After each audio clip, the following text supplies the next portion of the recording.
فقولا له قولا لينا لعله يتذكر أو يخشى. وعن النبي صلى الله عليه وسلم فيما صح عنه أنه قال: نظر الله امرأ سمع مقالتي فوعاها وحفظها ثم عداها كما سمعها فرب مبلغ أو آله من سامع. اللهم اجعل القرآن العظيم ربيع قلوبنا ونور أبصارنا وجلاء أحزاننا وشفاء صدورنا. اللهم زين أخلاقنا بزينة الإيمان ونور صدورنا بنور السنة والقرآن. أما بعد، تمام قسم کی تعریف، تحمید، شکر ثنا اللہ تعالی وحدہ لا شریک کے لیے، جو ہر قسم کی تعریف اور تحمید، شکر ثنا کا واحد اور ایک مستحق ہے، اور درود و سلام ہو اللہ کے رسول صلی اللہ علیہ وسلم کے لیے جو اللہ کے آخری نبی اور اللہ کے آخری رسول ہیں۔ میرے لیے بہت ہی خوشی اور مسرت کا موقع ہے کہ اللہ تعالیٰ کے فضل و احسان سے آپ سب رفقا اور آپ سب طالب علموں کے سامنے مجھے اللہ کے رسول صلی اللہ علیہ وسلم کی دعوت کے بارے میں کچھ یہاں پر آپ کے سامنے گزارش کرنے کا موقع ملا، اور میں اللہ کا بہت ہی شکر گزار ہوں، احسان مند ہوں، اور جو اس معزز اور مکرم ادارے کے سرپرست ہیں اور اس پروگرام دورہ شرعیہ سابعہ کو منعقد کرنے والے جو ذمہ دار ہیں، میں ان سب کا اپنے تہہ دل سے شکریہ ادا کرتا ہوں کہ انہوں نے مجھے اس قسم کا موقع عنایت فرمایا۔ اللہ تعالیٰ انہیں اس پر جزائے خیر عطا فرمائے، اور ان کے لیے میری طرف سے دل کی گہرائیوں سے جزیل الشکر اور وافر القدر والاحترام۔ کیونکہ مجھے جو موضوع دیا گیا ہے النبی داعین، اور اللہ کے رسول صلی اللہ علیہ وسلم نے جیسا کہ آپ سب جانتے ہیں 23 سال تک مسلسل اللہ کے دین کی طرف دعوت دی، اور ان کی دعوت کے بہت سارے پہلو ہیں، جن میں سے ایک پہلو پر کئی گھنٹے بات کی جائے تو وقت تنگ دامنی ثابت کر سکتا ہے، لیکن اللہ کے رسول صلی اللہ علیہ وسلم نے جو دعوت لوگوں کو دی ہے اور جو ان کی عالی مقام محنت اور کوشش ہے وہ بیان کرنے سے انسان عاجز رہے گا۔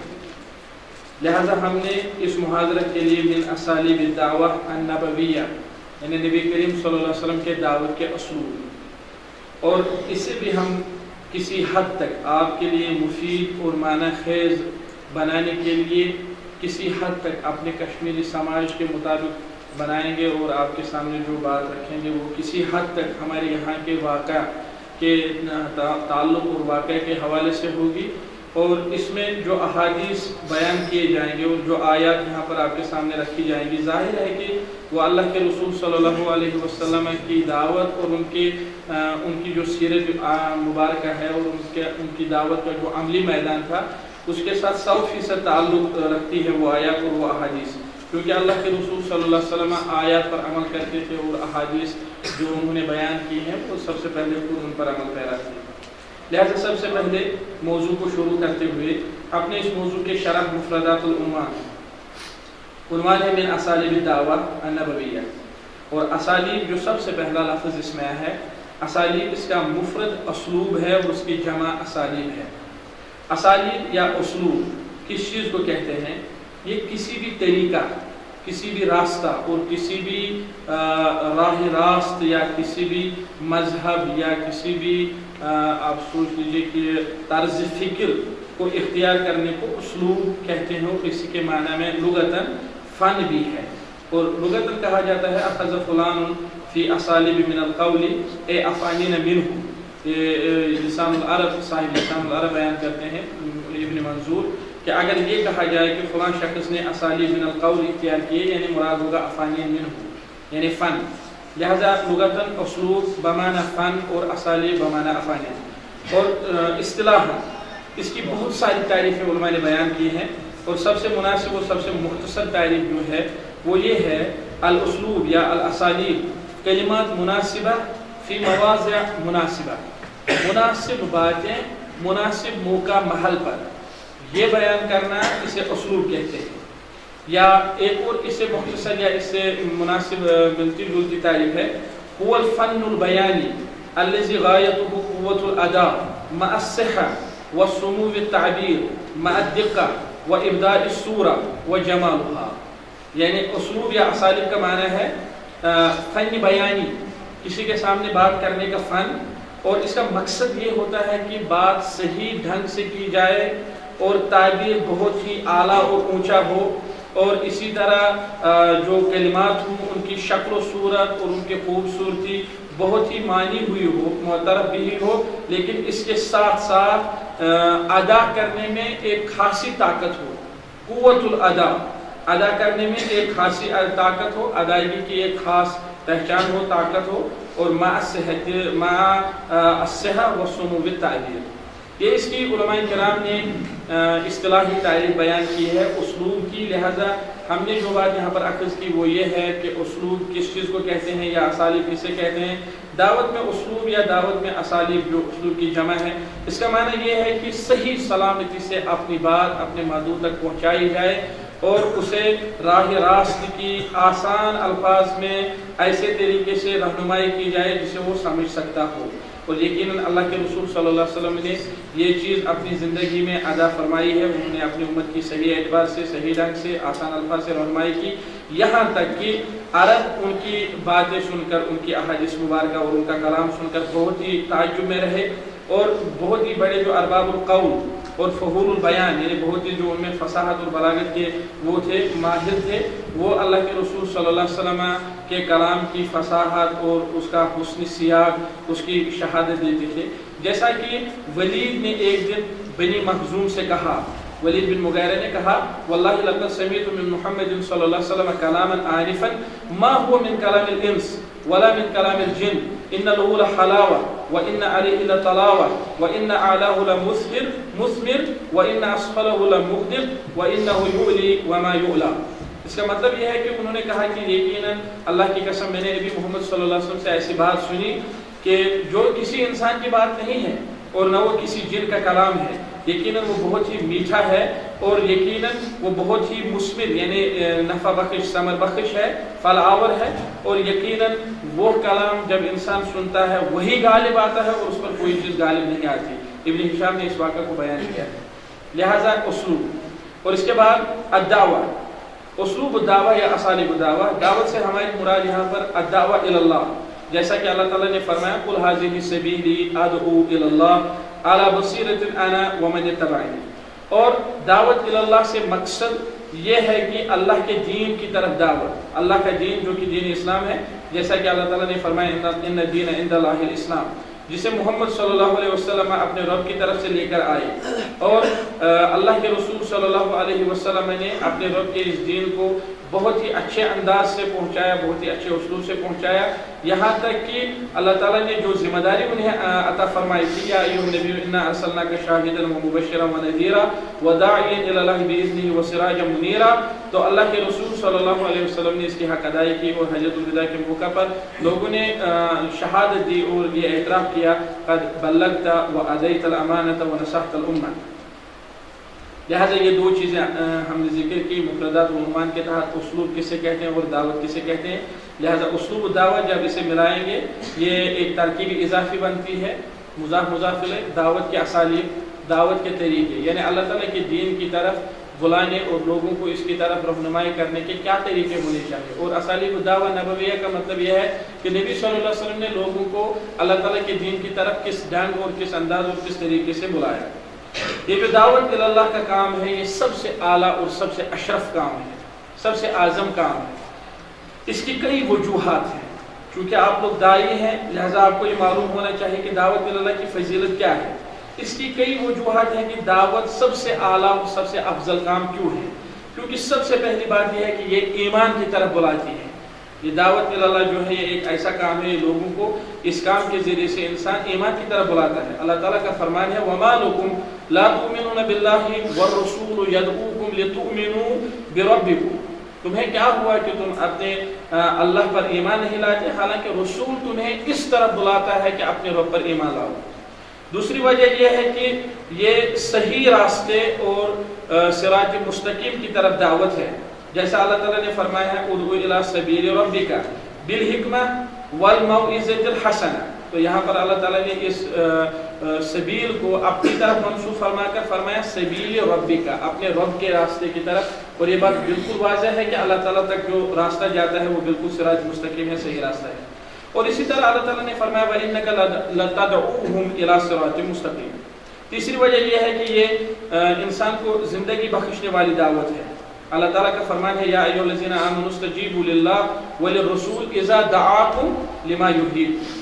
اور چوتھی وجہ یہ ہے کہ یہ خیر کی طرف دعوت ہے, معروف کی طرف دعوت ہے اور کامیابی کی طرف دعوت ہے. اللہ تعالیٰ کا فرمان ہے وَلْتَکُن مِنکم أُمَّةٌ يَدْعُونَ إِلَى الْخَيْرِ وَيَأْمُرُونَ بِالْمَعْرُوفِ وَيَنْهَوْنَ عَنِ الْمُنكَرِ وَأُولَٰئِکَ هُمُ الْمُفْلِحُونَ. پانچویں وجہ یہ ہے یہ کیوں افضل سب سے افضل دعوت ہے, کیونکہ یہ حق کی دعوت اور حق کی طرف دعوت ہے. ایک تو یہ دعوت الحق والدعوة إلى الحق, جیسے اللہ تعالیٰ نے فرمایا لہو دعوت الحق والذین يدعون من دونه لا يستجيبون لهم بشيء إلا كباسط كفيه إلى الماء ليبلغ فاه وما هو ببالغه وما دعاء الكافرين إلا في ضلال. لہذا ان آیات میں اللہ تعالیٰ نے واضح فرمایا کہ یہ جو دعوت اللہ کا کام ہے یہ دعوت حق کی طرف ہے اور دعوت حق کی ہے. اور اسی طرح یہ لوگوں کو جنت کی طرف دعوت ہے اور مغفرت کی طرف. واللہ یدعو الی دار السلام ویہدی من یشاء الی صراط مستقیم. لہذا یہ پانچویں وجہ ہے اس دعوت کے اشرف اور افضل ہونے کی. چھٹی وجہ یا ساتویں وجہ یہ ہے یہ نجات من النار, نجات من النار کی دعوت ہے. جیسے کہ مومن آل فرعون نے کہا وَيَا قَوْمِ مَا لِي أَدْعُوكُمْ إِلَى النَّجَاةِ وَتَدْعُونَنِي إِلَى النَّارِ. اور اسی طرح اللہ کے رسول صلی اللہ علیہ وسلم نے اتنی زیادہ احادیث بیان کی ہیں کہ انسان جب انہیں مطالعہ کرتا ہے تو اسے دل میں بہت ہی زیادہ تڑپ پیدا ہوتی ہے کہ وہ بھی داعی بنے. اور اللہ کا ہمیں فضل اور احسان ہم پر ہے اور ہمیں اللہ کا شکر ادا کرنا چاہیے کہ اللہ تعالیٰ نے ہمیں اس کام کے لیے قبول فرمایا ہے. اللہ کے رسول صلی اللہ علیہ وسلم سے حضرت ابن مسعود رضی اللہ تعالیٰ عنہ روایت کرتے ہیں کہ نبی صلی اللہ علیہ وسلم فرمایا نظر اللہ عمران, اللہ تعالیٰ اس شخص کو تر و تازہ رکھے. سمع منی حدیثا یا شیئا, جس نے مجھ سے کوئی چیز سنی فبلغہ کما سمع فرب مبلغ اوى من سامع. اور اسی طرح ابو ہریرہ سے روایت ہے کہ رسول اللہ صلی اللہ علیہ وسلم فرمایا من دعا الى الهدى كان له من الاجر مثل اجور من تبعه لا ينقص ذلك من اجورهم شيئا ومن دعا الى الضلالة كان عليه من الاثم مثل آثام من تبعه لا ينقص ذلك من آثامهم شيئا. اور اسی طرح اللہ کے رسول صلی اللہ علیہ وسلم نے فرمایا افضل جہاد یہ ہے کہ آپ کسی ظالم اور جابر بادشاہ کے سامنے صحیح بات کہیں, حق بات کہیں. جیسے کہ ابو سعید خدری کی حدیث میں ہے ان رسول اللہ صلی اللہ علیہ وسلم قال افضل الجہاد کلمۃ عدل عند سلطان جائر. اسے ابو داؤد نے روایت کیا اور ترمذی نے کہا کہ یہ حدیث حسن ہے. اور اسی طرح اللہ کے رسول صلی اللہ علیہ وسلم نے حضرت علی رضی اللہ تعالیٰ عنہ سے فرمایا فواللہ لأن يهدي الله بك رجلا واحدا خير لك من حمر النعم. اور یہ متفق علیہ حدیث ہے.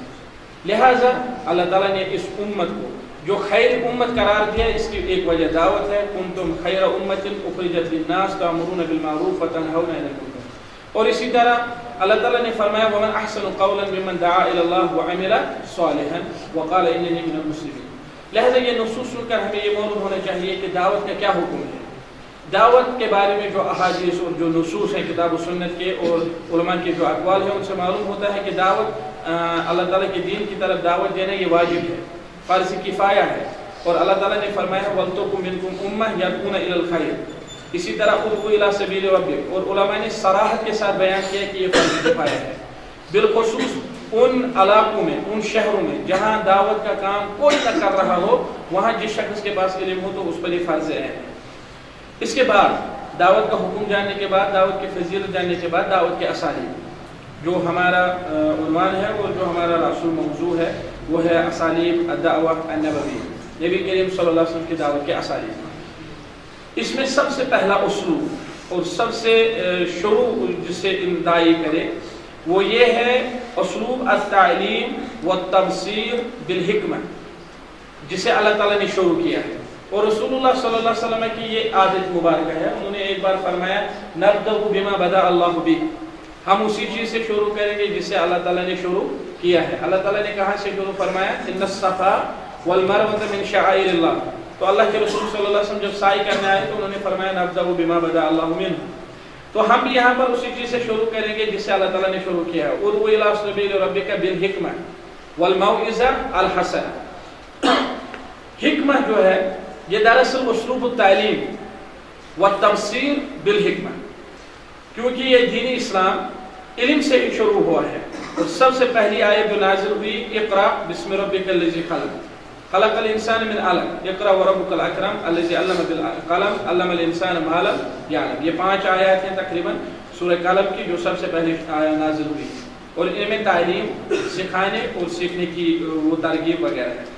اسی طرح اللہ تعالیٰ نے فرمایا قل ھذہ سبیلی ادعو الی اللہ علی بصیرہ، اس سے تبصیر الناس کا مسئلہ اخذ ہوتا ہے. اسی طرح اللہ تعالیٰ نے فرمایا بالحکمہ والموعظۃ الحسنہ، اور حکمت سے کیا مراد ہے؟ حکمت سے مراد ہے وہ دلائل جو کتاب و سنت کی نصوص سے اخذ کیے گئے ہوں اور جو بالکل واضح اور بالکل دوسرے کو مطمئن کرنے والی ہوں. اسی لیے بعض مفسرین نے کہا الحکمت القرآن لأنہ الحکمہ العظیمہ. بعض مفسرین نے کہا کہ حکمت سے مراد قرآن مجید ہے، اور بعض نے کہا الحکمت ہی السنہ، حکمت سے مراد نبی کریم صلی اللہ علیہ وسلم کی سنت ہے. اور امام شوکانی رحمہ اللہ نے کہا الامر الذی یمنع عن السفہ، حکمت سے وہ چیز مراد ہے جو انسان کو بے وقوفی سے باز رکھے. علی کل حال جب ہم قرآن مجید کو دیکھتے ہیں تو اللہ تعالیٰ نے فرمایا ہے یعلمہم الکتاب والحکمہ، کہ ایک ایسا رسول ہم نے بھیجا ہے جو لوگوں کو کتاب اور حکمت سکھائے. یہاں پر بہت سارے علماء نے فرمایا حکمت سے مراد سنت ہے. اور اسی طرح اللہ تعالیٰ نے فرمایا یؤتی الحکمہ من یشاء ومن یؤت الحکمۃ فقد اوتی خیرا کثیرا. یہاں پر بہت سارے مفسرین نے فرمایا یہاں پر حکمت سے مراد قرآن و سنت. اور اسی لیے اللہ تعالیٰ نے فرمایا جسے اللہ تعالیٰ حکمت دیتا ہے یعنی کتاب و سنت کا علم، لیکن اسے خیر کثیر دیا گیا. دلائل بالکل واضح ہیں کہ حکمت سے مراد کتاب و سنت کا فہم اور کتاب و سنت کی وہ دلائل جن سے انسان باطل سے باز رہے اور جن سے انسان حق پر قائم و دائم رہے. لہٰذا یہ جو اسلوب التعلیم اور اسلوب التبصیر ہے یہ داعی کا سب سے پہلا اسلوب ہونا چاہیے، اور یہ اللہ کے رسول صلی اللہ علیہ وسلم اسے استعمال کرتے تھے. یہ داعی کا سب سے پہلا اسلوب کیا ہونا چاہیے جس سے داعی شروع کرے، اور یہی وہ مرحلہ ہے جو نصیحت سے پہلے، جو عذاب سے پہلے، مواخذہ سے پہلے، محاسبہ سے پہلے اور ہر چیز سے پہلے اس سے شروع کیا جانا چاہیے. داعی کو اسلوب تعلیم اور اسلوب تبصیر کے تحت مسلمانوں کو 3 چیزیں سکھانی ہیں، 3 چیزیں سکھانی چاہیے.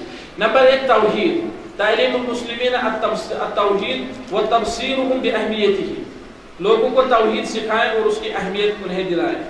کیونکہ اللہ تعالیٰ نے تمام رسول توحید سکھانے کے لیے اور اس کے قواعد لوگوں کے اذہان میں راسخ کرنے کے لیے مبعوث فرمائے ہیں. اللہ تعالیٰ کا فرمان ہے وما ارسلنا من قبلک من رسول الا نوحی الیہ انہ لا الہ الا انا فاعبدون. اور آخری رسول کے لیے اللہ تعالیٰ نے یہ فرمایا فاعلم انہ لا الہ الا اللہ واستغفر لذنبک وللمؤمنین والمؤمنات واللہ یعلم متقلبکم ومثواکم. بہت ساری آیات اور بہت سارے احادیث اس بات پر دلالت کرتے ہیں کہ سب سے پہلی چیز جس سے داعی شروع کرے وہ ہے لوگوں کو توحید سکھانا. جیسے معاذ بن جبل کی معروف حدیث ہے کہ اللہ کے رسول صلی اللہ علیہ وسلم سے فرمایا یا معاذ اتدری ما حق اللہ علی العباد. اسی طرح دوسری چیز یہ ہے کہ اللہ کے رسول صلی اللہ علیہ وسلم جب معاذ بن جبل کو یمن کی طرف بھیجا تو انہیں فرمایا فاول ما تدعوهم الیہ، سب سے پہلی بات جس کی طرف آپ انہیں دعوت دیں وہ یہ ہونی چاہیے کہ اللہ تعالیٰ کی وہ یکتائی اور اللہ تعالیٰ کی وحدانیت کو وہ تسلیم کریں. دوسری بات ہے تعلیم المسلمین شرط قبول العمل، مسلمانوں کو یہ سکھائے کہ عمل کب قبول ہوگا اس کے لیے کیا شروط ہیں، اور یہ 2 شروط ہیں الاخلاص والمتابعہ، جیسے کہ لیبلوکم ایکم احسن عملا. اور اسی طرح اللہ تعالیٰ نے فرمایا فمن کان یرجو لقاء ربہ فلیعمل عملا صالحا ولا یشرک بعبادۃ ربہ احدا. اور اسی طرح حدیث مبارک میں اللہ کے رسول صلی اللہ علیہ وسلم نے فرمایا کہ اللہ تعالیٰ نے فرمایا، یعنی حدیث قدسی ہے اور صحیح مسلم کی حدیث ہے انا اغنی الشرکاء عن الشرک من عمل عملا اشرک فیہ معی غیری ترکتہ وشرکہ.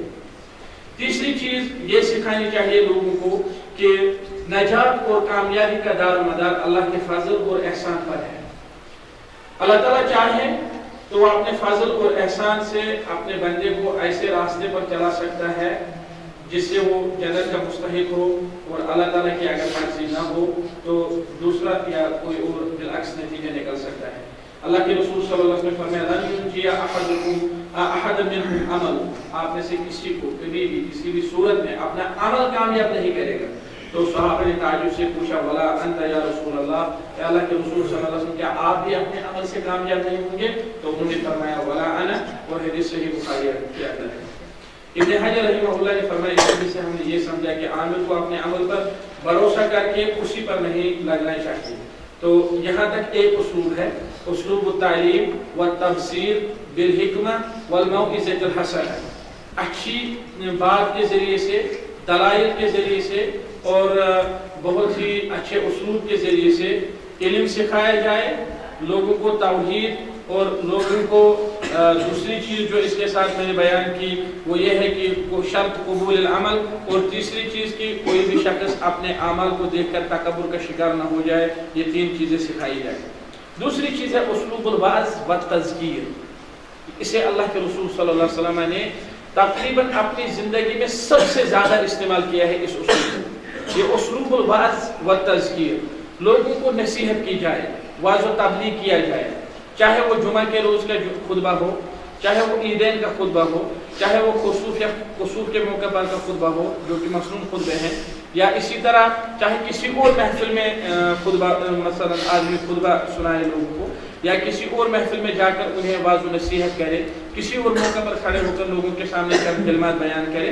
اسے اسلوب الوعظ والتذکیر کہتے ہیں. اور اللہ تعالیٰ نے قرآن مجید میں بہت ساری آیات میں فرمایا وذکر، اور ایک جگہ فرمایا وذکر فإن الذکریٰ تنفع المؤمنین.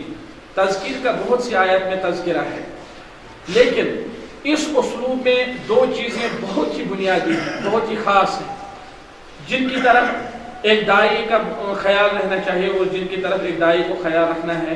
سب سے پہلی چیز یہ ہے صلاح حال الواعظ، کہ واعظ جو نصیحت کرے، جو دعوت کا کام کرے، وہ بذات خود اس کی حالت جو ہو وہ صالح ہو، صحیح ہو. صلاح حال الواعظ، واعظ کی اپنی حالت صحیح ہو، درست ہو. یعنی اسلوب التذکیر اور اسلوب الوعظ میں یہ چیز بہت ہی اہم ہے کہ واعظ بذات خود کیسا ہے. اور دوسری چیز، دوسرا مسئلہ کہ واعظ جو کچھ کہتا ہے اس کا معیار کیا ہے. واعظ جو کچھ کہتا ہے اس کا معیار کیا ہے. یہ دو چیزیں کشمیر میں آپ کو بہت زیادہ کام آئیں گی. لہذا ان دو نقطوں کے بارے میں اس محاضرے میں سب سے زیادہ تفصیل ہوگی، اور اس تفصیل کو میں آپ کے سامنے رکھنا چاہتا ہوں. ایک اسلوب میں نے کہا اسلوب التعلیم والتبصیر بالحکمہ والموعظۃ الحسنہ. دوسرا اسلوب ہے جسے والموعظۃ الحسنہ کے تحت بھی درج کیا جا سکتا ہے اسلوب الوعظ، اسلوب التذکیر، اچھے طریقے سے نصیحت، اچھی بات کے ذریعے سے نصیحت. لیکن اس میں دو چیزیں بہت ہی بنیادی ہیں، دو نقطے بہت ہی اہم ہیں. ایک نقطہ یہ ہے حال الواعظ، کہ واعظ کی اپنی حالت کیسی ہے، اور دوسرا نقطہ یہ ہے حال ما یتعظ بہ، اس چیز کا معیار، اس چیز کی حالت جس کے ذریعے سے یہ لوگوں کو واعظ و نصیحت کرتا ہو، یعنی جسے ہم مادہ علمیہ کہہ سکتے ہیں. لہذا سب سے پہلے حال الواعظ، کیونکہ اگر واعظ کی اپنی حالت صحیح نہیں ہوگی تو بقول ابن قیم رحمہ اللہ فرمایا الناس مجبولہ علی عدم الانتفاع بکلام من لا يعلم بعلم ولا ينتفع به. شیخ الاسلام ہیں اور شیخ الاسلام کے شاگرد بھی ہیں، بذات خود شیخ الاسلام ہے اور شیخ الاسلام کے شاگرد بھی ہیں. یعنی ابن تیمیہ رحمہ اللہ کے شاگرد شیخ الاسلام علامہ ابن القیم الجوزیہ رحمہ اللہ، انہوں نے فرمایا ہے کہ لوگوں کے دل، لوگوں کے اذہان، لوگوں کی فطرت اللہ تعالیٰ نے اس اعتبار سے پیدا کی ہے کہ وہ اس شخص کی بات سنتے ہی نہیں ہیں جو اپنی بات پر بذات خود عمل پیرا نہ ہو. لوگوں کے نفوس، النفوس مجبولہ، لوگوں کے نفوس اس پر اللہ تعالیٰ نے پیدا کیے علی عدم الانتفاع بکلام من لا يعلم بعلمہ. لہذا سب سے پہلے آدمی کو چاہیے کہ اپنے علم پر عمل کرے، اور اگر وہ ایسا نہیں کرتا ہے تو اس کا کلام ضائع ہو سکتا ہے. اور ایک شاعر نے کہا یا ایھا الرجل المعلم غیرہ حلا لنفسک کان ذا التعلیم تصف الدواء لذی السقام ومن الظنا تمسی وانت سقیم. ایک شاعر نے کہا کہ ایک دوسرے کو دوائی دینے والے شخص، کیا یہ دوائی آپ کے لیے مفید نہیں تھی؟ آپ بیماروں کے لیے نسخہ ترتیب دیتے ہیں لیکن آپ اس چیز کو بھولے ہیں کہ آپ خود بیمار ہیں. اور اسی طرح کہا ہے لا تنہا عن خلق وتأتی مثلہ عار علیک اذا فعلت عظیم. ابدأ بنفسک ففہمها ابدأ بنفسک فانہها عن غیها فاذا انتہت عنہ فأنت حکیم. کہا کہ اپنے نفس کو بذات خود سب سے پہلے اپنے آپ کو برائی سے پیچھے رکھو اور پھر لوگوں کو کہو کہ اس برائی سے دور رکھو. جب آپ نے ایسا کیا تب آپ حکیم ہو. لہٰذا یہاں پر مناسب ہے کہ صلاح الواعظ کے زمرے کے اس مسئلہ یا اس نقطے کے تحت خطیب کے اور داعی کے اور واعظ کے چند صفات بیان کیے جائیں. سب سے پہلی صفت جو ایک داعی میں ہونی چاہیے وہ یہ ہے العلم وفهم الکتاب والسنہ واقوال السلف الصالح والتمسک بها. علم ہونا چاہیے اس کے پاس اور کتاب و سنت اور اقوال السلف کا فہم ہونا چاہیے اور اس پر عمل پیرا ہونا چاہیے. دوسری چیز العلم باحوال الناس، وہ لوگوں سے باخبر ہونا چاہیے کہ میں کن کے سامنے بات کر رہا ہوں. ومقتضى حالهم، لوگوں کے حالت کا اسے علم ہونا چاہیے کہ یہ لوگ کیسے ہیں، کیونکہ فالحدیث الى العلماء غیر الحدیث الى غیر العلماء. جب آپ علماء کے ساتھ بات کریں آپ کا انداز وہ نہیں ہونا چاہیے کہ جو آپ کسی عام شخص کے ساتھ بات کرتے ہوئے اختیار کریں گے. جب آپ اپنے مدعو کے ساتھ بات کریں گے آپ کا انداز وہ نہیں ہونا چاہیے کہ جو آپ کسی دوسرے داعی کے ساتھ بات کرتے ہوئے اختیار کریں گے. جب آپ کسی داعی میں بہت سارے احوال ہیں، کسی ایک خاص مرض میں مبتلا شخص، خاص نقص میں مبتلا شخص کے ساتھ بات کریں گے تو آپ کا انداز وہ نہیں ہونا چاہیے جو کسی دوسرے مرض یا دوسرے نقص میں مبتلا شخص کے ساتھ بات کرتے ہوئے آپ کا انداز ہونا چاہیے. اسی طرح الاستعداد الفطری وطلاقت اللسان وفصاحت المنطق، آدمی کی زبان طلاقت لسانی ہونی چاہیے کہ آدمی کی زبان خوب اچھی طرح سے چلے اور اس میں استعداد فطری تو اس میں طاقت کو بیان کر لے. اسی طرح وہ عقل مند ہونا چاہیے. داعی کی عقل دوسرے لوگوں کی عقل سے تھوڑی سی مثلا وہ بلکہ تھوڑی سی بہت زیادہ مستحکم اور بہت زیادہ وہ ہونی چاہیے، راجع ہونی چاہیے تاکہ اپنی عقل اسے علم سیکھنے اور علم کا صحیح فہم حاصل کرنے میں مدد ثابت ہو سکے.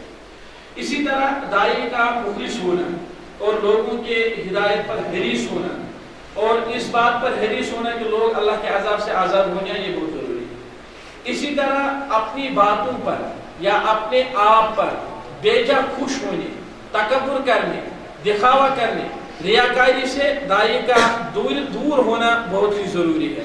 اور تجنب الاغراض الشخصیہ، ذاتی اغراض سے دور ہونا بہت ہی ضروری ہے. اسی طرح داعی کا تقوی اور اصلاح، استقامہ، زہد، ان چیزوں سے عفت وغیرہ ان چیزوں سے متصف ہونا بہت ہی ضروری ہے. اسی طرح داعی کی ایک اور صفت یہ ہے کہ جو چیز وہ کہے اس پر اسے بہت ہی اطمینان ہو اور راسخ یقین کے ساتھ وہ بات کہے، کیونکہ عربی زبان میں کہتے ہیں لا یؤثر الا المتاثر. جب وہ بات کہے تو اس بات کا سب سے پہلے اس پر اثر ہو، کیونکہ عربی زبان میں کہتے ہیں لا یؤثر الا المتاثر. جسے خود اثر ہوگا وہی دوسروں پر اثر انداز ہو سکتا ہے. جب وہ لوگوں کو اللہ کے عذاب سے ڈرائے اسے چاہے کہ وہ خود اللہ کے عذاب سے ڈرے. ایسا نہ ہو کہ وہ خود اللہ کے عذاب سے نہیں ڈرتا ہو اور ہنستے ہنستے لوگوں کو کہے کہ وَلَهُمْ عَذَابٌ أَلِيمٌ اور خود ہنس رہا ہو. ایسا ہوتا ہے کہ بہت سارے داعی ایسے ہوتے ہیں جو ہنستے ہنستے کہتے ہیں وَلَهُمْ عَذَابٌ أَلِيمٌ، حالانکہ اس چیز کو روتے ہوئے بیان کرنا زیادہ مناسب ہے. لہٰذا اسی طرح کہا گیا ہے کہ داعی کے لیے یہ ضروری ہے کہ جو بات اس کی زبان سے نکلے وہ دراصل دل سے نکلتی ہو، کیونکہ وَمَا كَانَ مِنَ الْقَلْبِ فَهُوَ يَصِلُ إِلَى الْقَلْبِ.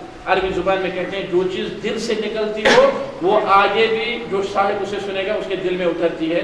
اور اردو میں کہتے ہیں جو بات دل سے نکلتی ہے وہ پر نہیں طاقت پرواز رکھتی ہے. جو بات دل سے نکلتی ہے اثر رکھتی ہے، پر نہیں طاقت پرواز رکھتی ہے.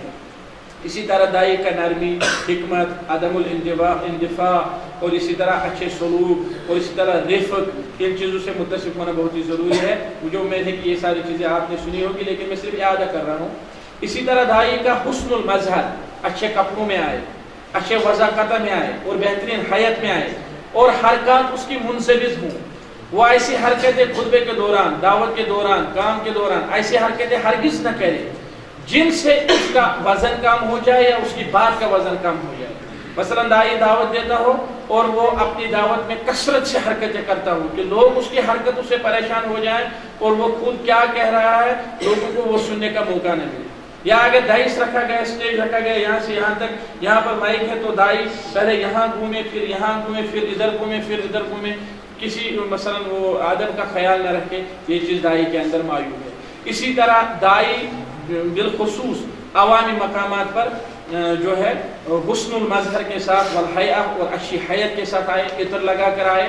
علماء کرام محدثین کرام جب اپنی مسانید پر آتے تھے تو بہت ہی اچھے انداز سے، وقار سے، ادب احترام سے اور عطر لگائے ہوئے، غسل کیے ہوئے بہت ہی صحیح طریقے سے آتے تھے۔ آپ کے لیے مناسب ہے کہ اگر میں اشارہ کروں اور آپ انشاءاللہ اس کی وضاحت خود بھی دیکھ سکتے ہیں۔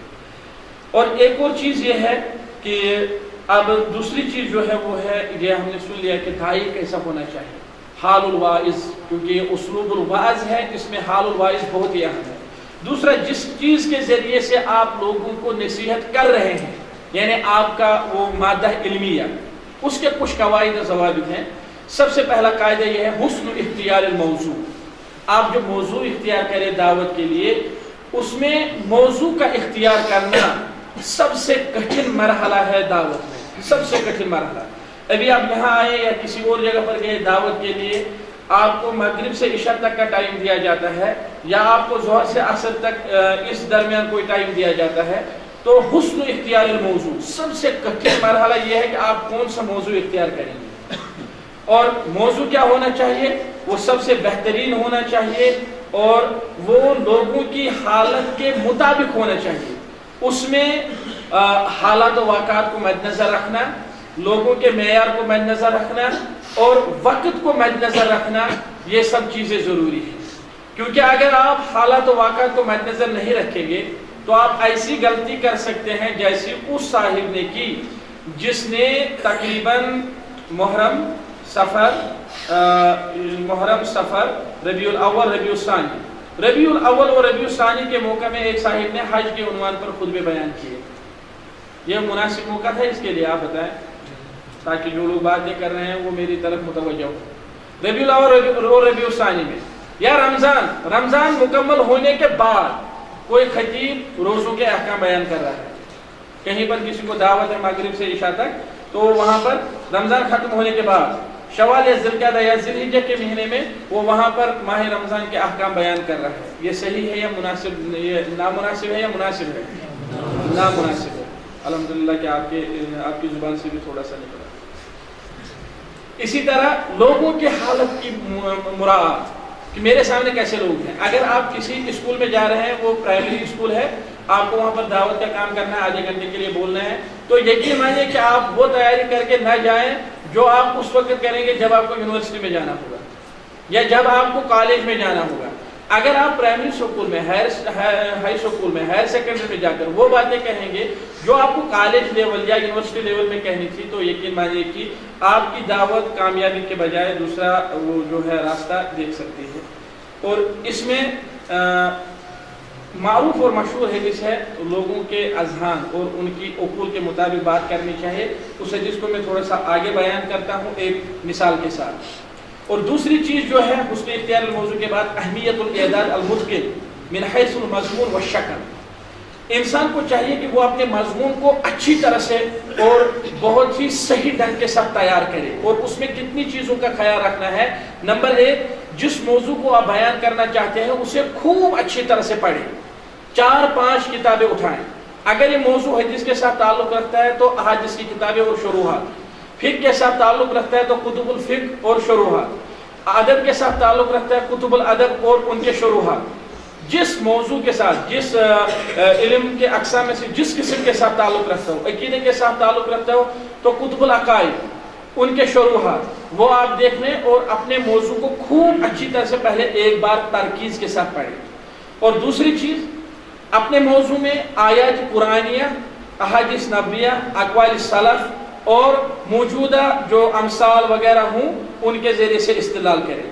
اور تیسری چیز جو ہے وہ ہے وحدت الموضوع و ترابطہ، اپنے موضوع کو ایک ہی شکل میں، یعنی اس میں ربط پیدا کرے۔ ایسا نہ ہو کہ ہر 5 منٹ کے بعد مدعو کو یہ محسوس ہو جائے کہ اس نے نیا موضوع شروع کیا، ہر 5 منٹ کے بعد، 10 منٹ کے بعد، 20 منٹ کے بعد کسی کو یہ معلوم نہیں ہونا چاہے کہ اس نے نیا موضوع شروع کیا، اور نہ کسی کو یہ معلوم ہونا چاہے کہ شاید یہ بھول گیا، اب اس نے ایک اور مثلا طرف ہمیں نکالا، ایک اور طرف ہمیں یہ لے گیا خطیب صاحب، لہٰذا جب تک اسے اصل بات یاد آئے گی تب تک یہ ہمیں دوسری طرف لے جائے گا۔ اس سے کیا ہوگا کہ لوگوں کی توجہ جو ہے آپ کی طرف زیادہ نہیں رہے گی۔ اسی طرح ایک اور جو ہے اسلوب اس میں یا ایک اور طریقہ تخفیف الخطبہ و تقصیرها، خطبہ کم ہونا چاہیے، مختصر.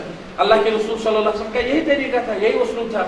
اور انہوں نے فرمایا ان طول صلاۃ الرجل وقصر خطبته مئنۃ من فقهه فاجلوا الصلاۃ واقصروا الخطبہ وان من البیان لسحرا، رواه مسلم.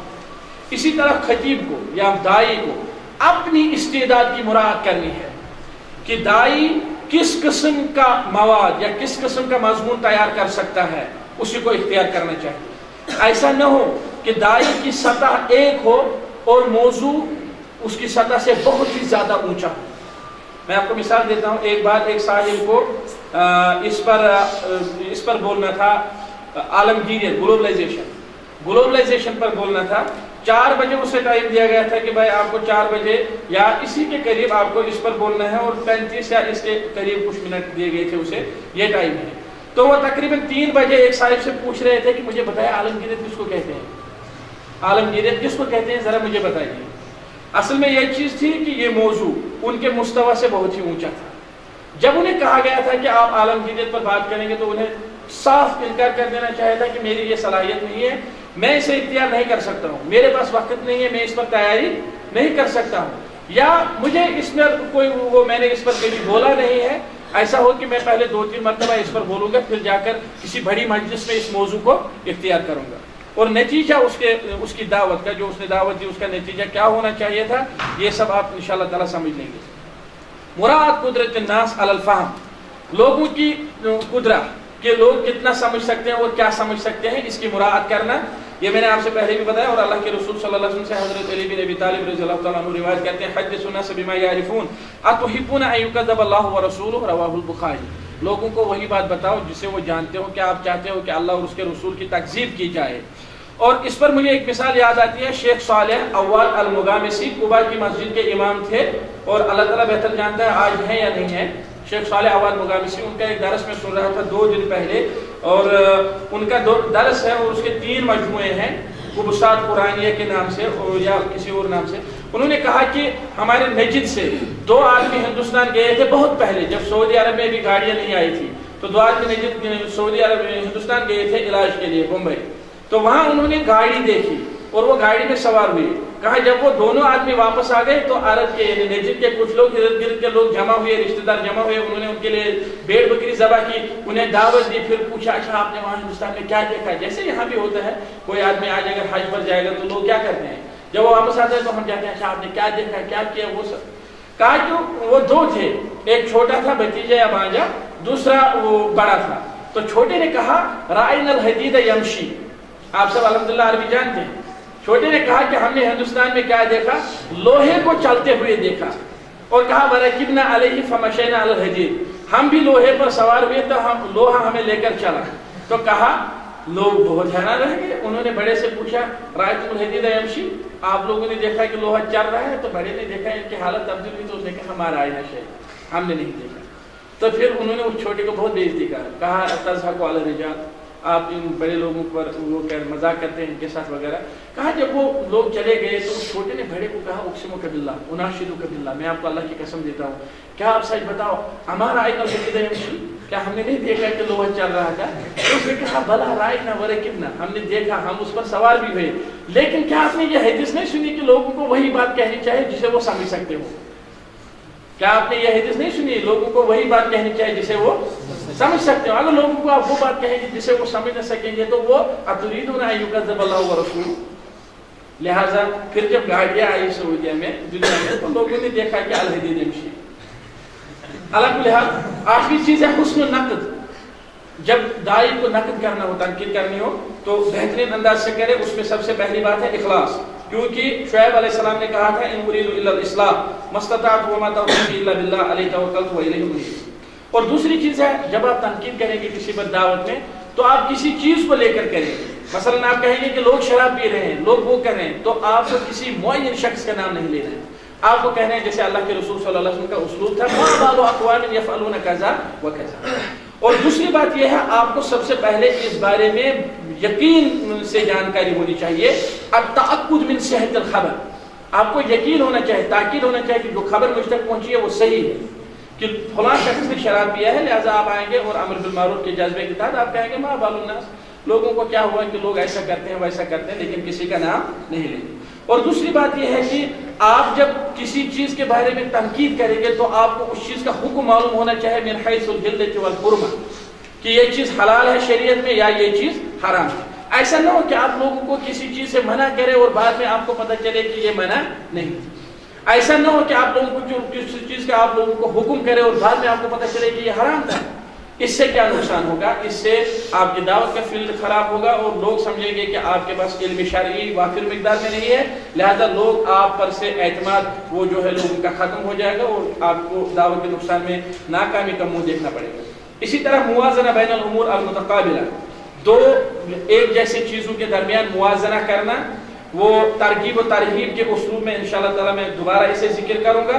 اور یہاں پر میں کہوں گا کہ اگر داعی کسی مجمع میں کسی مجلس میں لوگوں کو یہ کہے کہ آج دیکھیے اسلام کی حالت کیا ہے، مسلمانوں کی حالت کیا ہے، پھر کہے گا کہ ہر طرف ظلم ہے، ہر طرف تشدد ہے، لوگوں اسلامی حکومت کہیں نہیں ہے، اس طرح کا خطبہ کہے گا تو مناسب ہے اور افضل ہے اس کے ساتھ ساتھ وہ اللہ کے رسول صلی اللہ علیہ وسلم کی وہ احادیث بیان کرے جس میں اسلام کے مثلا اسلام کی کامیابیوں کی بشارتیں ہیں، تاکہ لوگ ناکامی اور لوگ یأس کے شکار نہ ہو جائیں اور یہ لوگ یہ نہ کہیں کہ چلو اب ہمیں کفر پر ہی راضی ہونا چاہیے، کیونکہ جب یہ حالت پوری دنیا میں ہو چکی ہے، اس ملک میں بھی اس ملک میں بھی اس ملک میں، چلو اب ہمیں کیا کرنا ہے، ہماری جو کوششیں ہیں ان سے کون سا انقلاب آئے گا، اب چلے ٹھیک ہے ہم کفر پر ہی راضی ہیں۔ لہٰذا اللہ کے رسول صلی اللہ علیہ وسلم کا اسلوب یہ تھا کہ ایک طرف لوگ غزوہ کے لیے آ رہے تھے اور ہیبت طاری ہوئی تھی، سارے لوگ خندق کھود رہے تھے، ایک پتھر پر چوٹ ماری تو اللہ کے رسول صلی اللہ علیہ وسلم نے کیا فرمایا، مجھے کیسر اور کسرا کے خزانے دکھائی دیے۔ آپ سب کو یہ حدیث یاد ہوگی، یعنی بالکل تعجب کی بات، ایک طرف لوگ ڈر کے مارے خندق کھود رہے ہیں، کن سے ڈر رہے ہیں؟ قریش سے، عرب سے، اپنے چچیروں پھوپھیزاد خالہ زاد بھائیوں سے، اور دوسری طرف اتنی زیادہ توقع اور ایسا دوسری طرف اللہ کے رسول صلی اللہ علیہ وسلم نے جذبہ دیا اور انہیں شوق دلایا کہ کیسر اور کسرا کے خزانے ان کے لیے فتح ہو جائیں۔ لہٰذا ان دو چیزوں کے درمیان اللہ کے رسول صلی اللہ علیہ وسلم نے جمع کیا۔ اسی طرح مصالح اور مفاسد کے درمیان جمع کرنا۔ اور اس کے بعد جو دوسری ایک چیز ہے جو آدمی کو خیال رکھنا ہے وہ تثبت۔ جب آپ کوئی آیت لکھیں گے تو آپ قرآن مجید دیکھ کر لکھیں گے، کیونکہ تثبت میں سب سے پہلی چیز ہے سلامت نقل النص۔ آیت جب آپ لکھیں گے تو قرآن مجید کو دیکھ کر لکھیں گے، زبانی نہیں لکھیں گے یا کسی سے سن کر نہیں لکھیں گے۔ آپ دیکھیں گے بہت بڑی کتابوں میں اس قسم کی غلطیاں پائی جاتی ہیں۔ شیخ اکرم ضیاء العمری معروف ہیں اور ان کی جلالت علمی اور ان کی قدر وہ کسی پر مخفی نہیں ہے، لیکن اس کے باوجود ان کی کتاب میں ایک آیت ہے، یہ اذا بایعتم المؤمنات یا اذا بایعتم المسلمات، اس طرح کی آیت ہے۔ تو شیخ اکرم ضیاء نے اسے اپنے حفظ سے لکھا ہے اور اللہ کے فضل کرم سے اتنے بڑے عالم ہونے کے باوجود اس آیت کو تحریر کرنے میں غلطی کر چکے ہیں۔ اور ہمیں اپنے استاد نے بیان کیا کہ جب ہم نے شیخ سے رجوع کیا تو انہوں نے کہا کہ میں نے اس آیت کو حفظ سے لکھا ہے اور آئندہ جو طبعات ساجد ہوں گے ان میں اسے ٹھیک کیا جائے گا۔ لہٰذا سلامت النص، نص جب آپ نقل کریں گے تو اس میں صحیح سلامتی ہو۔ جب آپ قرآن کی آیت نقل کریں گے تو آپ کس سے نقل کریں گے؟ مصحف سے۔ اور حدیث جب نقل کریں گے تو کسی حدیث کی کتاب سے، اور اس پر حکم بھی آپ جو ہے وہ ثابت کریں گے اور بیان کریں گے کہ علماء نے اس پر کیا حکم لگایا ہے، کیونکہ اللہ کے رسول صلی اللہ علیہ وسلم کے بارے میں اگر کبھی اللہ نہ کرے جھوٹ زبان سے نکل گیا تو اللہ کے رسول نے فرمایا لیس الکذب علی رسولہ کالکذب علی غیرہ۔ اور اسی طرح جو ہے انسان جب حکم شرعی بیان کرے تو اس میں تثبت ہو، جب کسی چیز کو حرام قرار دے تو دیکھے کیا علماء نے اسے حرام قرار دیا ہے یا نہیں۔ جب انسان کسی حدیث سے کوئی مسئلہ نکالے تو اس میں بھی تثبت ہو۔ اور بالخصوص جب انسان کوئی چیز کہنے آئے، دعوت کا کام کرنے تو حتی الغصہ وہ کوشش یہ کرے کہ آیت احادیث علماء کرام کے اقوال وہ لکھے ہوئے ہو، آیت لکھ کر لائے، حدیث لکھ کر لائے۔ یہاں کشمیر میں یہ پرابلم ہے، کشمیر میں یہ عام طور پر دیکھا جاتا ہے کہ جو خطیب آ کر اپنے پینٹ میں یا اپنے جیب میں دو ہاتھ رکھ کر زبانی سب کچھ کہے گا تو لوگ معروف ہو جاتے ہیں اور کہتے ہیں کہ یہ سب سے بڑا عالم ہے، اور جو شخص کاغذ پر لکھ کر لاتا ہے کہتے ہیں بھی کیا کوئی یاد نہیں تھا شاید اس لیے لکھ کر لایا۔ حالانکہ علمی طریقہ کیا ہے؟ علمی طریقہ یہ ہے کہ آیت لکھ کر لائیں، حدیث لکھ کر لائیں، اور یہی علمی طریقہ حرمین میں آپ دیکھیں گے، سعودی عربیہ کی تقریباً اکثر مساجد میں دیکھیں گے، اور وہ ایسے علماء ہیں کہ وہ گھنٹوں پر زبانی عربی زبان میں نصوص قرآنیہ، نصوص احادیثیہ کو لے کر اور اقوال سلف کو لے کر گھنٹوں پر وہ دعوت دے سکتے ہیں لوگوں کو، لیکن اس کے باوجود وہ لکھ کر لاتے ہیں، کیونکہ لکھ کر لانا یہی افضل ہے، اور ارتجالی طریقہ جو ہے یعنی زبانی کہنا، اسے بہت زیادہ بہت حد تک اس سے بچنے کی کوشش کرنی چاہیے۔ اور ورنہ ایسا ہو سکتا ہے کہ ایک صاحب نے جب خطبہ سنایا تو کہا کاف ہا یا عین سین، ساتھ تو آپ کہہ رہے ہیں آپ کو بہرحال آیت یاد ہے، ایک صاحب نے خطبے میں کہا کاف ہا یا عین سین، اس لیے کہ آیت لکھی ہوئی نہیں تھی۔ اور بہت ساری غلطیاں جو اس طرح کی ہوتی ہیں، ان کا جب اصل ہم دیکھیں گے یا ان کی جب ہم بنیاد دیکھیں گے، وہ یہ ہوتی ہے کہ آیت لکھی ہوئی نہیں ہے یا حدیث لکھی ہوئی نہیں ہے۔ اسی طرح بہت سارے احادیث میں لوگ غلطیاں کرتے ہیں، بخاری کی حدیث ابو داؤد کی طرف اور ابو داؤد یا ابن ماجہ کے ضعیف حدیث بخاری کی طرف منسوخ کرتے ہیں، پھر جب دیکھا جاتا ہے تو، اور بہت سارے لوگ ایسے ہیں کہ وہ جب حدیث بیان کرتے ہیں تو مطلب صحیح ہے کہ حدیث ابن سکن کی طرف اور ابن سکن کی حدیث صحیح کی طرف منسوخ کرتے ہیں، لہذا مناسب یہ ہے کہ احادیث کو لکھ کر لائیں۔ اور اسی طرح آپ کو جو ہے جو آپ نے موضوع بنایا ہو اس میں معالجت مشکلات الامہ، امت کی جو موجودہ مسائل ہیں، موجودہ مشکلات ہیں، ان پر بات کی ہو آپ نے اور ان کے بارے میں آپ نے ترکیز کی ہو۔ ایسا نہ ہو کہ آپ 1434 میں خطبہ دے رہے ہیں، دعوت کا کام کر رہے ہیں، اور آپ مسائل وہ بیان کر رہے ہیں جو اہل کلام کے زمانے میں پائے جاتے تھے یا جو ان کے بعد کے زمانے میں پائے جاتے تھے، آپ وہ اختلافات بیان کریں جن کا آج کہیں وجود ہی نہیں ہے۔ جیسے آپ مثلا دعوت کا موضوع قادریہ کے بارے میں اختیار کریں اور پھر جا کر قادریہ کے اصول بتائیں، ان کا منہج بتائیں، ان کے طریقے بتائیں، حالانکہ قادریہ یہاں پر پائے نہیں جاتے۔ آپ جا کر لوگوں کو بتائیں عشائرہ کون ہے، حالانکہ ان کا وہاں یہاں کوئی وجود نہیں ہے۔ اور دوسری ایک چیز جو ہے داعی کو جس کا خیال رکھنا ضروری ہے وہ یہ ہے کہ وہ دیکھے جو موضوع میں اختیار کرتا ہوں کیا ادا کرنے سے فائدہ ہوگا یا نقصان۔ یہ میں آپ کو تجربہ بتا رہا ہوں۔ ہمارے گاؤں میں کسی کو معلوم نہیں تھا کہ قادیانیت کیا ہے اور قادیانی کیوں کو کہتے ہیں، لیکن ایک بار وہاں پر قادیانی کے مخالف ایک اجتماع منعقد کیا گیا، اور وہاں پر قادیانی کی مذمت میں ایسے خطبے بیان کیے گئے کہ لوگوں کے دلوں میں شوق پیدا ہوا کہ ہم قادیانیت اختیار کریں گے۔ غریب عوام کے سامنے کہا گیا کہ وہ لوگوں کو لاکھوں اور کروڑوں روپے دیتے ہیں، غریب لوگوں کے سامنے کہا گیا، اور نوجوانوں کے سامنے جو اپنے جذبات پر کنٹرول نہیں کر پاتے ہیں، جو صحیح طریقے سے صحیح مطلب وہ راستہ نہیں پاتے، ان کے سامنے کہا گیا کہ جو ان کے مذہب میں داخل ہوتے ہیں تو اسے ایک ایک نہیں دو تین نکال دیتے ہیں، حالانکہ جو خطبہ بیان کر رہے تھے وہ ان کی مذمت کر رہے تھے۔ اسی طرح عیسائیت کے خلاف ایک بات ہے، عیسائیت کے خلاف ایک صاحب نے بیان کیا تو عیسائیت کی مذمت کے بجائے وہ عیسائیت کا مبلغ ثابت ہوا، کیونکہ اس طرح بیان کیا کہ عیسائیت کی وہ بے حکمی نہیں ہوئی، ان کی مذمت نہیں ہوئی، بلکہ ان کے مذہب کا تعارف، ان کے طریقوں کا تعارف، اور ان میں جو خوبیاں ہیں خرابیوں کے بجائے خوبیاں جو ان میں ہیں ان کا تعارف ہوا، کہ وہ لوگوں کو باہر لے جاتے ہیں، ٹور پر لے جاتے ہیں، ایسا ایسا دیتے ہیں، وہ کرتے ہیں، یہ کرتے ہیں، انہیں مذمت کے بجائے ان کا تعارف ہو اور انہیں مدد ملی۔ لہذا خطیب کو چاہیے کہ جب وہ اپنے خطبہ میں، داعی کو چاہیے کہ جب وہ اپنی دعوت میں کسی چیز کو بیان کرے تو ان چیزوں سے بچے۔ اب کون سا مرحلہ آتا ہے؟ تیسرا مرحلہ۔ پہلا مرحلہ یہ ہے کہ داعی کیسا ہونا چاہیے اصول الواز میں، دوسرا مرحلہ یہ ہے کہ وہ مواد کیسا ہونا چاہیے، اب تیسرا مرحلہ یہ ہے کہ اسلوب نحوی کیا ہے پیش کرنے کا۔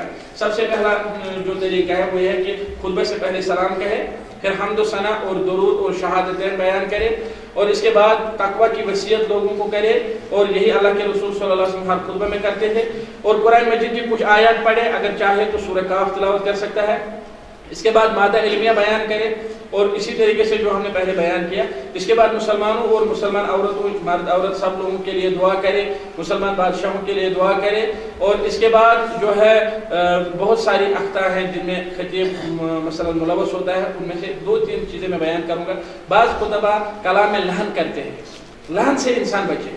بعض خطبہ اس طرح کلام بیان کرتے ہیں کہ اس میں تھوڑا سا بڑھاپا دکھائی دیتا ہے، بڑاپن دکھائی دیتا ہے، تکبر کی تھوڑی سی وہ لچک ہوتی ہے اس میں، اس سے بچے خطیب۔ اور اسی طرح بعض خطبہ جو ان کا لباس اگرچہ وہ صحیح حیت کا ہوتا ہے، اس کے مظہر کا ہوتا ہے، لیکن وہ لباس شہرت میں داخل ہو جاتا ہے، اس طرح کا لباس لے کر آتے ہیں کہ لوگ ان کے لباس کو ہی دیکھتے رہتے ہیں یہاں تک کہ باقی چیزیں فوت ہو جاتی ہیں. ایک بار ایک صاحب کا میں وہ بیان سن رہا تھا تو میرے خیال میں آپ سب تھک گئے یا ایسا نہیں ہے؟ تھک گئے یا نہیں؟